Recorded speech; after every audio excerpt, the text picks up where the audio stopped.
তোমার জীবনে কি এমন কেউ এসেছে যে তোমাকে ভাঙা অবস্থায় তুলে দাঁড় করিয়েছে? যখন সবাই তোমাকে অপমান করেছে, একজন এসে বলেছে, আমি আছি।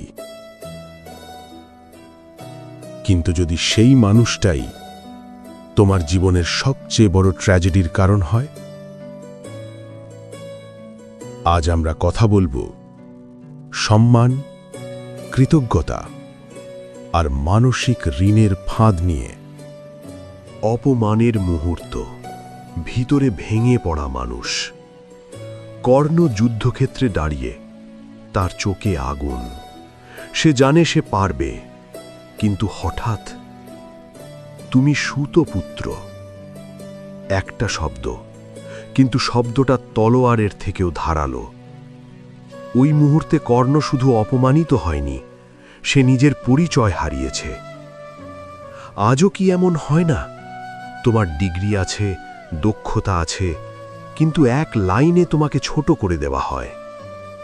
ও তো ওই পরিবারের ছেলে, ওদের ব্যাকগ্রাউন্ড ভালো না।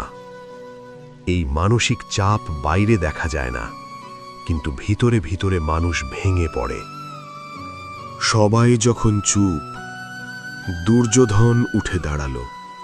সে বলল, আজ থেকে কর্ণ অঙ্গদেশের রাজা। এক মুহূর্তে অপমান বদলে গেল সম্মানে। কর্ণের চোখে জল এসেছিল কি? সম্ভবত এসেছিল, কারণ বহু বছরের অস্বীকৃতি এক মুহূর্তে স্বীকৃতি পেল। এখানেই শুরু হয় মানসিক ঋণ। যে মানুষ তোমাকে সবচেয়ে দুর্বল মুহূর্তে তুলে দাঁড় করায়, তাকে তুমি আর কখনো ছেড়ে যেতে পারো? কর্ণের সমস্যা ছিল না বন্ধুত্ব, সমস্যা ছিল ঋণবোধ। সে নিজেকে বলেছিল, যে আমাকে সম্মান দিয়েছে, আমি তার জন্য সব দেব। কিন্তু প্রশ্ন হল, এই সব দিতে গিয়ে সে কি নিজের নৈতিকতা হারালো? ধরো, কেউ তোমাকে চাকরি দিয়েছে যখন কেউ দেয়নি, কেউ তোমাকে সম্পর্ক দিয়েছে যখন তুমি একা ছিলে, কেউ তোমাকে সুযোগ দিয়েছে যখন তুমি ব্যর্থ ছিলে। তারপর যদি সেই মানুষ ভুল পথে যায়, তুমি কি করবে? তুমি কি সত্যের পাশে দাঁড়াবে নাকি কৃতজ্ঞতার পাশে? এই দ্বন্দ্বই কর্ণের ভিতরের যুদ্ধ।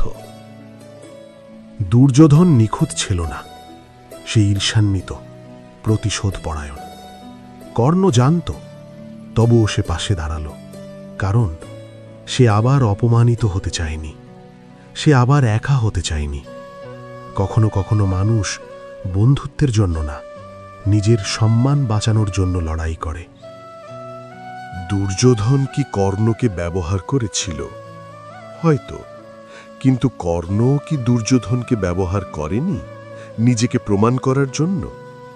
দুজনেই একে অপরের প্রয়োজন ছিল, কিন্তু সেই প্রয়োজনই তাদের ধ্বংসের দিকে ঠেলে দিল। কর্ণের জীবন ছিল দুই আগুনের মাঝে, সমাজের অপমান, কৃতজ্ঞতার শিকল। এই দুই চাপের মধ্যে মানুষ সিদ্ধান্ত নেয় ভুল, আর ইতিহাস সেই ভুলকে ট্র্যাজেডি বলে। যে বন্ধুত্ব কর্ণকে রাজা বানালো, সেই বন্ধুত্বই কি তাকে মৃত্যুর দিকে ঠেলে দিল? পরের পর্বে অভিশাপ, যখন ভাগ্য মুখ ফিরিয়ে নেয়। তুমি হলে কি করতে? কৃতজ্ঞতার জন্য ভুলের পাশে দাঁড়াতে